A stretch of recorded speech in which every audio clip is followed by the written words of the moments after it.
Et salut tout le monde! Bienvenue sur le Jackson, ici Ace pour une nouvelle vidéo.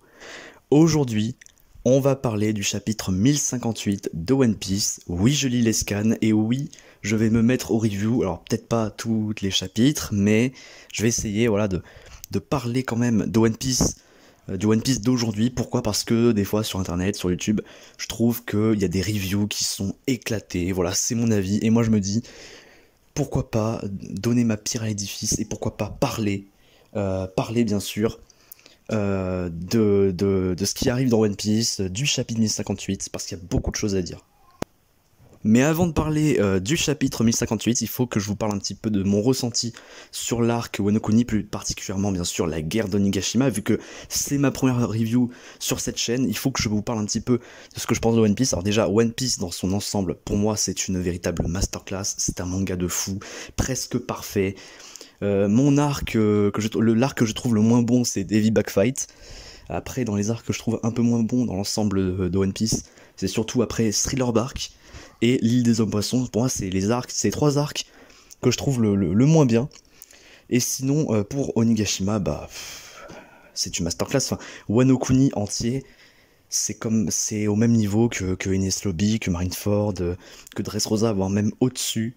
C'est clairement un de mes arcs préférés, c'est clairement l'apogée One Piece. Et les gens qui gueulent sur oui, c'est nul, bah déjà, on a suivi Onigashima chapitre semaine par semaine. Déjà, relisez Onigashima depuis le départ, et vous verrez.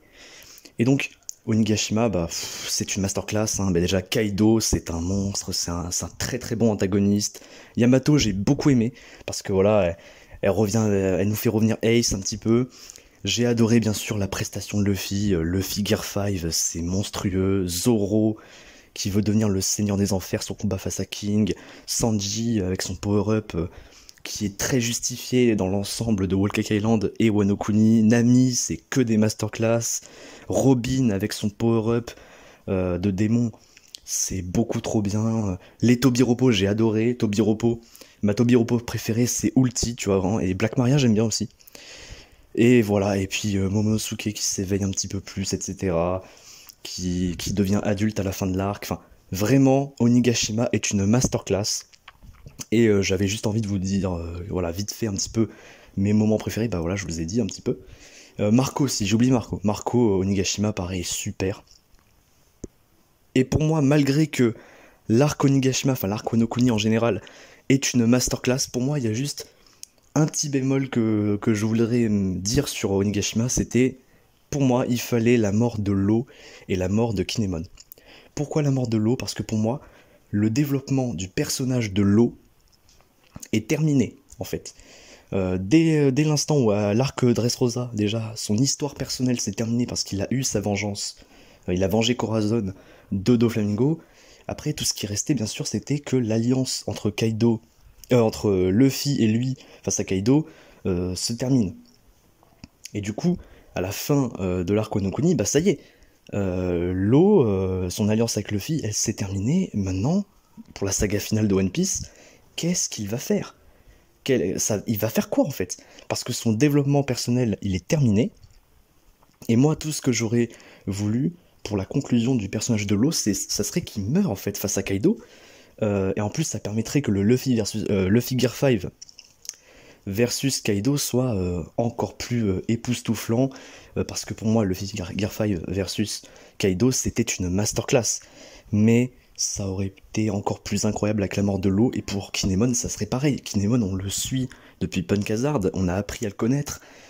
Franchement, il aurait été mort juste avant Kaido comme Law, ça aurait été une masterclass. Mais à part ça, Onigashima, Wano Kuni, c'était trop bien, c'est un des meilleurs arcs de One Piece selon moi. Bon, maintenant que la longue intro soit terminée, on va parler du chapitre 1058. Alors, rapidement, la page de couverture, donc c'est les fameuses mini-aventures du Germa 66. Bah, César a l'air d'avoir sauvé Reiju, Judge, Ichiji, Niji, tout ça.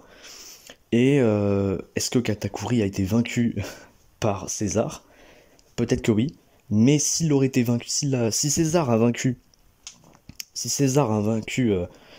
Katakuri, c'est par surprise comme quand il a vaincu Apple Hazard, Luffy, Robin, Zoro, Usopp, Smoker et Tashigi à l'époque. Parce que César n'a pas le niveau de Katakuri, on est d'accord, mais l'a peut-être battu par surprise.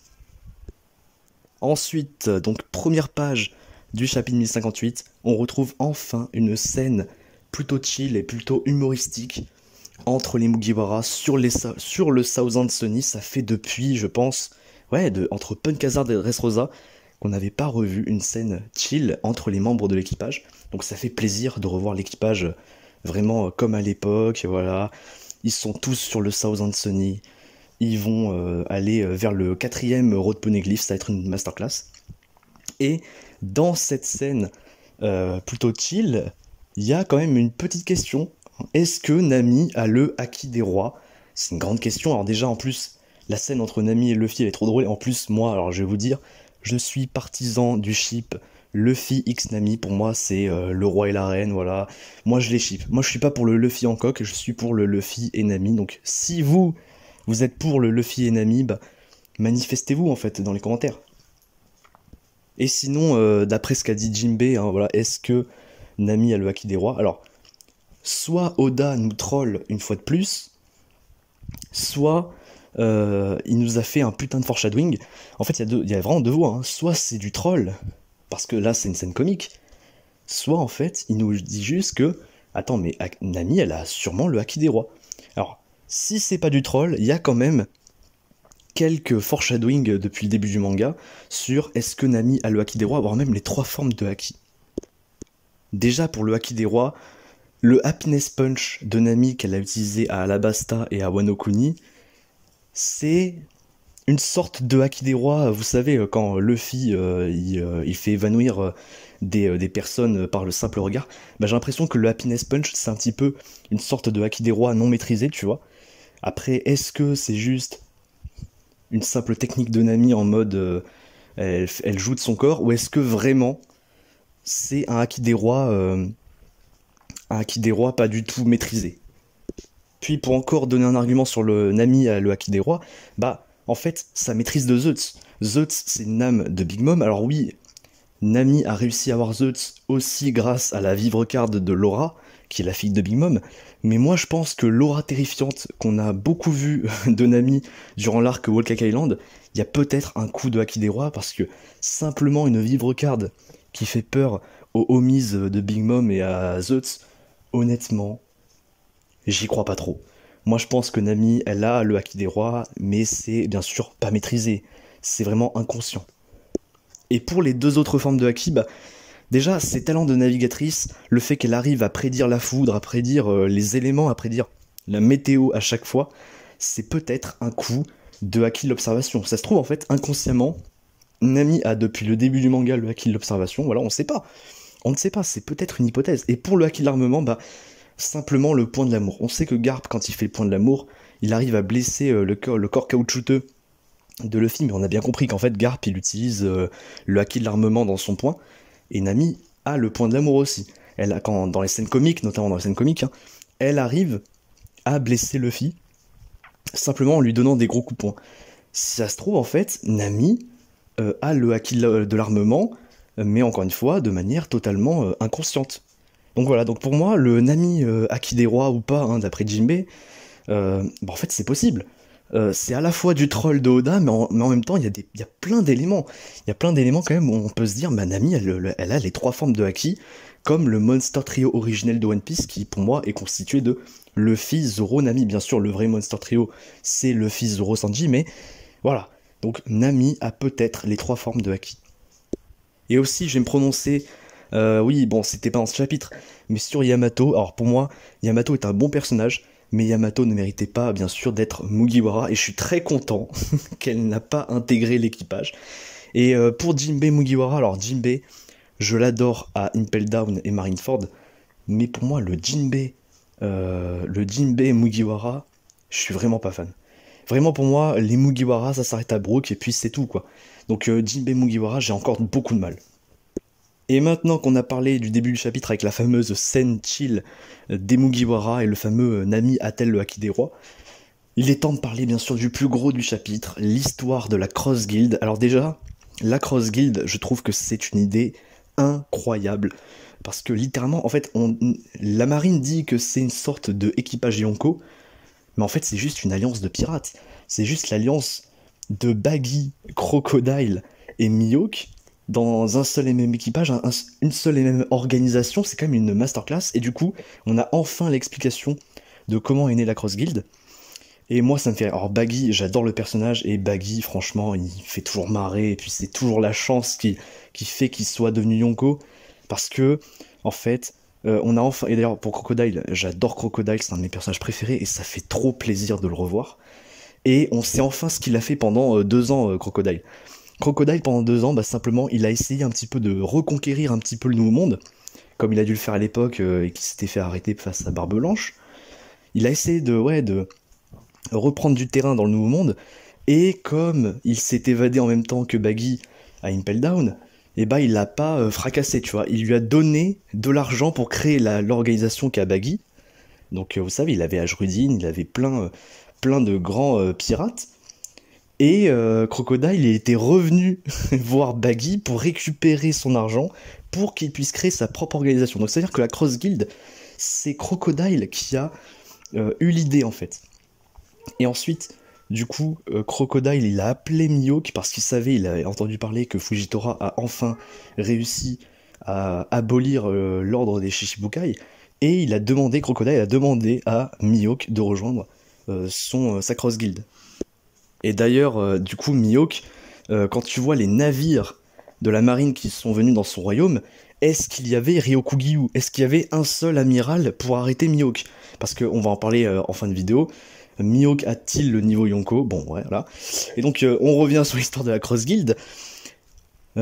Crocodile a donc, oui, demandé à Mihawk de rejoindre son organisation, ce qu'il a accepté. Parce que, voilà, l'ordre des Shichibukai est rompu. Mihawk, lui qui aspirait à une vie paisible et tranquille, et bah là, il est un petit peu dans la merde. Du coup, il a rejoint Crocodile dans son organisation. Sauf que, quand Baggy a demandé à ses hommes de faire l'affiche de la Cross Guild, le gars qui est fan de Baggy a rendu Baggy supérieur dans l'affiche à Mihawk et Crocodile. Du coup, dans l'affiche, vraiment, t'as l'impression, bien sûr, que Baggy c'est le chef et que Crocodile et Mihawk c'est ses commandants. Et c'est comme ça que la marine après se sont dit, en fait, Baggy a réussi à soumettre Mihawk et Crocodile à son contrôle. Et que voilà, et après on lui a dit, bah Baggy c'est un Yonko, parce que c'est sûr que arriver à soumettre Crocodile et Mihawk dans son groupe, forcément c'est une masterclass. Forcément c'est complètement choquant. Donc ça c'était vraiment trop fort. Qu'est-ce que je pense de la Cross Guild? Moi j'adore la Cross Guild, franchement je trouve que c'est une excellente idée. Et surtout, revoir Crocodile et Mihawk de cette façon, voir Mihawk avoir des interactions, d'avoir beaucoup plus d'interactions, de savoir un peu plus ce qu'il pense en fait, parce que Mihawk en fait, il ne veut qu'être tranquille. Parce que je pense qu'à l'époque, bien sûr, comme Crocodile, comme Moria, il a voulu être roi des pirates, mais Crocodile, quand il a voulu être roi des pirates, il s'est fait détruire par Barbe Blanche. Moria, quand il a voulu être roi des pirates, il s'est fait détruire par Kaido. Et Mihawk, on le sait, bah, il rivalisait avec Shanks à l'époque. Sachant que le Shanks du flashback de Luffy, donc dans le premier tome, il avait une prime d'1 milliard, donc Mihawk à mon avis, il avait une prime un peu similaire à l'époque. Et là en fait, Mihawk, comme il a abandonné son titre, enfin de vouloir être roi des pirates, il ne voulait qu'être tranquille. Il ne voulait chasser que des simples pirates. Et d'ailleurs aussi, on a appris que Mihawk à l'époque était le chasseur de marine. Tu m'étonnes que la marine, ils ont flippé à l'époque face à Mihawk, et tu m'étonnes qu'ils lui ont proposé d'être Shichibukai. Donc voilà, donc forcément, moi je suis très content de ce chapitre, et je suis très content d'avoir enfin l'explication de qu'est-ce que c'est la Cross Guild, et de revoir Crocodile. Putain, Crocodile dans le Nouveau Monde, moi j'y croyais pas, hein. J'étais en mode mais on va jamais le revoir, et puis Mihawk le revoir aussi, ça c'est une dinguerie. Et aussi je me pose une question, qu'est-ce qu'elle fait Perona? Elle est où Perona? Parce que Perona, on sait qu'elle est partie du royaume de Mihawk, et je me dis, est-ce que Perona est revenue auprès de Mihawk et du coup elle va intégrer la Cross Guild, ou est-ce qu'elle est en train de retrouver Moria, et comme moi, dans la théorie aussi de plusieurs personnes, Moria va être contraint de rejoindre l'équipage de Barbe Noire? Est-ce que, du coup, Perona va rejoindre l'équipage de Barbe Noire. Donc voilà, j'ai dit ce que je pense de la Cross Guild, on a parlé de l'histoire de la création de la Cross Guild, et d'ailleurs Baggy, franchement Baggy c'est vraiment le gars le plus chanceux de One Piece, c'est pas Usopp, hein. Usopp à côté c'est rien face à Baggy, hein, franchement. Et Baggy, j'ai complètement adoré le revoir et tout, Mihawk et Crocodile j'ai adoré les revoir, et maintenant on va parler de la fin du chapitre, du plus gros, c'est les fameuses primes qu'ont les trois. Alors, je pense que c'est ce qui a fait le plus parler du chapitre, mais je suis désolé, je vais répondre tout de suite à la question. Mihawk n'a pas le niveau Yonko. Mihawk n'a pas le niveau du Shanks actuel. Le Shanks actuel déglingue Mihawk. Voilà, Kaido, s'il était encore en vie, il aurait éclaté Mihawk. Big Mom, si elle était encore en vie, aurait éclaté Mihawk. Voilà, je tiens à le dire. Et Barbe Noire, on n'en parle même pas, Barbe Noire défonce Mihawk. Mihawk, selon moi, il a le niveau des commandants de Yonko, donc premier commandant, deuxième commandant, éventuellement troisième commandant, et le niveau d'un amiral. Donc en fait, Mihawk peut faire jeu égal, voire être supérieur à un second Yonko comme un deuxième commandant, comme il peut faire jeu égal ou voire supérieur à un amiral. Mais par contre, un Yonko le défonce. J'ai envie de te dire, même le Riley vieux qui a le niveau intermédiaire, c'est-à-dire qu'il est supérieur à un amiral et à un commandant de Yonko, mais par exemple, le Riley vieux ne peut rien faire face à un Yonko, parce que voilà, il a perdu de la puissance depuis l'époque où il a fait de Roger le roi des pirates. Bah en fait voilà, Mihawk, même le Riley vieux, il ne peut rien faire face à lui. Donc c'est une dinguerie. Et arrêtez du coup avec ce débat, est-ce que Mihawk a le niveau Yonko? C'est faux. Mihawk n'a ni le niveau de Roger, hein, ni le niveau d'un Shanks. Non, Mihawk il a le niveau genre d'un Kainu, d'un Kuzan, d'un Kizaru, d'un Fujitora, d'un Ryokugyu. Voilà, Mihawk il a le niveau d'un King, d'un Marco, etc. Tu vois. Et c'est une dinguerie. Et Crocodile c'est pareil, hein. Pour moi Crocodile il a le niveau bien sûr, commandant de Yonko, amiral. Voilà, et sachant qu'à Marineford, n'oubliez pas, Crocodile a arrêté Mihawk. Hein. Il a arrêté Mihawk pendant que Mihawk voulait tuer Luffy à l'époque de Marineford. D'ailleurs, vous savez quoi? Je vais arrêter de parler. Juste, je vais vous montrer à l'écran plusieurs preuves de pourquoi Mihawk a le niveau amiral commandant de Yonko et pas le niveau Yonko. Voilà, simplement. Mais sinon, voilà, à part les fangirls de Mihawk qui n'arrêtent pas de le dire que c'est le top 1 du verse, pour moi, Mihawk est monstrueux et trop fort, bien sûr. Et Crocodile, c'est pareil. D'ailleurs, Crocodile qui a une prime de 1 milliard, presque 2 milliards, personne n'en a parlé. Parce que Barbe Noire, après toutes les dingueries qu'il a fait en capturant Ace, ce qu'il a fait à Impel Down, ce qu'il a fait à Marineford et ce qu'il a fait dans le Nouveau Monde, le gars, il a une prime que de 2 milliards. Et pour moi, c'est n'importe quoi. Pour moi, Barbe Noire, avec tous les exploits qu'il a fait, il méritait déjà d'avoir la prime de 4 milliards comme un Yonko normal. Luffy d'ailleurs, on en parle de sa prime. Luffy qui a 3 milliards et qui est à égalité face à Law et Kid, bah voilà, Oda nous troll à présent avec les primes. Les primes ne veulent plus rien dire. Et de toute façon, l'explication de pourquoi il a la même prime que Law et Kid, ça a été expliqué bien sûr, c'est que le gouvernement veut vraiment atténuer le plus possible l'exploit qu'a fait Luffy d'avoir tué Kaido tout seul, tu vois, parce que Luffy a littéralement fait le double d'exploit que Kid et Law en fait. Littéralement, c'est ça qui s'est passé. Le gars, il a fait le double d'exploit de Kid et Law et le gars a la même prime qu'eux. D'ailleurs, pour moi, Kid et Law méritait, allez, 1 milliard, 2 milliards, tu vois, même pas plus. Zoro, on en parle de sa prime. Pour moi, Zoro mérite d'avoir 2 milliards, mais encore une fois, Oda nous troll. Sanji qui a une prime moins élevée que Jinbei. On sait très bien que Sanji, ça va rester le top 3. Donc Mon Corvo qui dit non, c'est Jinbei maintenant qui va être du Monster Trio, c'est faux. Sanji va rester dans le Monster Trio, c'est juste que Oda nous troll. Oda nous troll en faisant en sorte que Sanji a la 4ème plus grosse prime de l'équipage. Robin qui a presque le milliard, moi j'ai adoré. D'ailleurs, moi en vrai, Robin, tu lui donnes direct le milliard, hein, parce que en termes d'importance, bien sûr que Robin est méga utile. Donc ça, c'est une dinguerie. Et puis même, elle a power-up au niveau de sa puissance, au niveau des combats. Nami qui a une prime de 300 millions et quelques. Alors, je sais que peut-être que je surcote Nami, mais je suis désolé. Pour moi, Nami, avec tout ce qu'elle a fait, elle mérite une prime entre 500 millions et 800 millions. D'ailleurs, je suis persuadé, en vrai, Nami, avec la puissance qu'elle a, avec Zeus et tout, et toute sa maîtrise, et peut-être qu'elle aura les 3 acquis confirmés, pour moi, en vrai, Nami a peut-être qu'elle peut détruire, elle peut battre Sanji en vrai. Pour moi, il y a moyen que seul Luffy et Zoro soient au-dessus d'elle, parce que je suis désolé, mais Jinbei, genre avec Nami avec ses attaques de foudre, elle pourrait très bien défoncer Jinbei, hein. Et puis Robin, malgré son power-up qui est complètement incroyable, en vrai, Nami, il y a moyen, hein, avec Zeus et tout. Enfin, je sais pas, ça me choque en fait de voir Nami et cette puissance totalement dévastatrice, et la meuf, c'est la seconde prime la plus faible de l'équipage. Donc, Oda nous troll, hein, pareil. Usopp qui a 500 millions, on le sait, c'est à cause qu'il a créé la flotte de Luffy. À Dressrosa, d'ailleurs, pour moi, la meilleure scène de Usopp de toute l'histoire de One Piece, pour moi, c'est quand il a créé la flotte de Luffy à Dressrosa, mais voilà. Mais on sait très bien que c'est du troll, on sait très bien que Usopp, enfin je suis désolé, Nami par exemple, elle foudroie Usopp. Chopper, qui a une prime de 1000 berries, on sait très bien que c'est la blague, il a une force bien plus colossale que Usopp. On le sait très bien. Après, Franky et Brook, en termes de primes, honnêtement, qu'ils ont 300 millions, ou qu'ils en ont 500 millions, ou 800 millions, eux, je sais pas, mais je m'en fous un petit peu, tu vois. Mais le reste de l'équipage, moi, en fait, toutes les primes auraient dû être augmentées, voire même diminuées pour certains, etc., etc.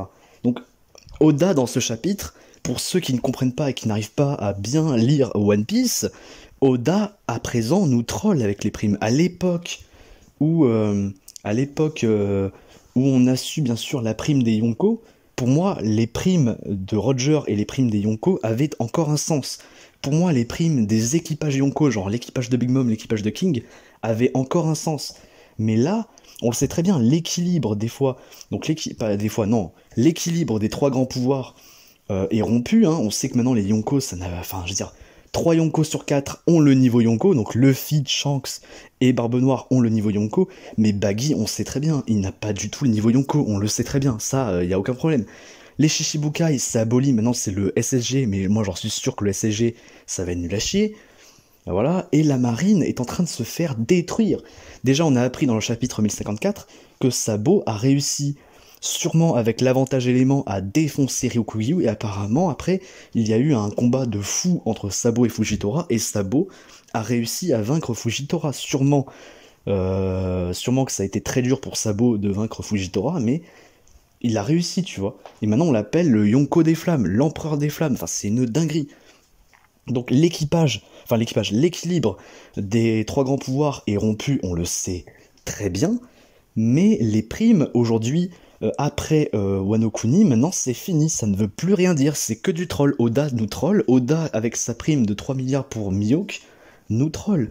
Oda avec une prime, alors Crocodile en vrai, Crocodile mérite une prime de 1 milliard, voire même 2 milliards, mais quand tu compares à celle de Barbe Noire, qui lui, il a 2 milliards, alors que tous ces exploits qu'il a fait depuis le départ, pour moi, ça mérite du 4 milliards parce qu'il a le niveau Yonko, tout ça, et bah c'est choquant, tu vois.